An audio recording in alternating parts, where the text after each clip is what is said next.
For 3 years, I endured it quietly.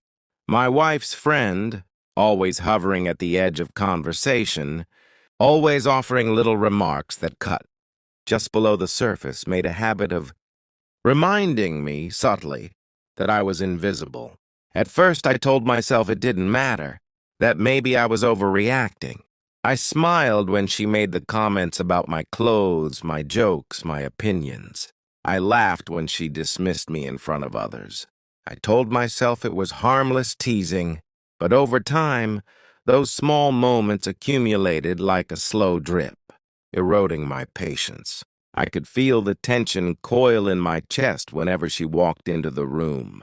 I found myself calculating how to avoid her gaze, how to stay just out of reach of her sneering remarks. The quiet of my own restraint became both a shield and a cage. Saturday night arrived with its usual chaos, a party at a mutual friend's house. Music thrummed through the rooms.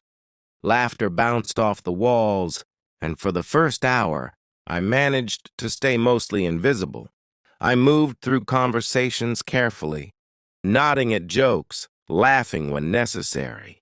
She was there, of course, leaning into her role as the center of attention, dropping those little comments that always felt like sandpaper on my skin. Then it happened.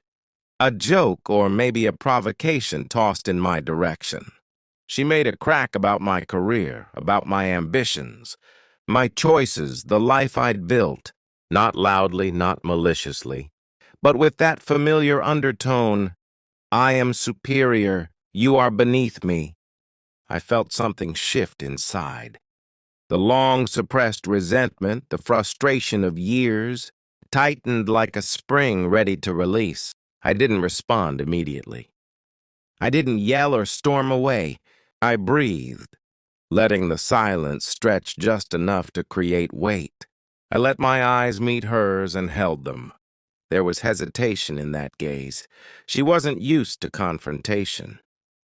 I could feel the room pause subtly around us, the energy tilting, as if the air itself had noticed the shift. I moved deliberately toward a group where I knew she would pass. Each step was measured, precise.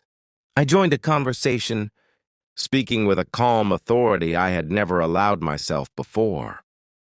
Words were chosen, voice steady. People listened. She tried to interject, tried to reclaim the space, but each attempt faltered against the quiet solidity I projected. Then a mutual friend, the host, noticed the tension. A nod, a glance, subtle acknowledgement of my presence. No loud declaration, no dramatic intervention, just a quiet recognition that tipped the balance. She stumbled through her usual sarcasm, momentarily unmoored. It was enough. I didn't need to escalate. I didn't need to humiliate her. The shift had already occurred. For the rest of the evening, I moved through the party with a sense of calm I had never owned before. She tried, intermittently, to assert her old dominance, but each attempt was met with measured composure. I spoke, laughed, and engaged on my own terms. The tension, though not vanished, was now balanced, quiet, controlled, undeniable. Later, as I reflected on the night, I realized that nothing dramatic had happened. No one had been punished. No egos had shattered. But something essential had changed. I had stepped into the space I had avoided for years. I had claimed dignity quietly, without spectacle, without revenge. The relief was deep, subtle, a calm power that carried me through the next days. I thought about all the small moments, the years of little comments, the dismissive glances, the constant underestimation. I understood now that my restraint had not been weakness. It had been preparation, the quiet observation, the patience, the long holding of myself in check had led to this moment of assertion. By the end of the party, I could see it in her eyes. A recognition, small but unmistakable, that the balance had shifted. She no longer had the same unchallenged authority over our interactions. I didn't gloat. I didn't celebrate. I simply carried myself differently, aware of the subtle power of standing firm, aware of the slow, steady weight of earned respect. Walking home later, the city lights blurred softly through the rain on the car window. I felt calm, exhausted in a way that comes only from a long struggle finally acknowledged. The resentment that had simmered for years had released into something quieter, more permanent: self-respect.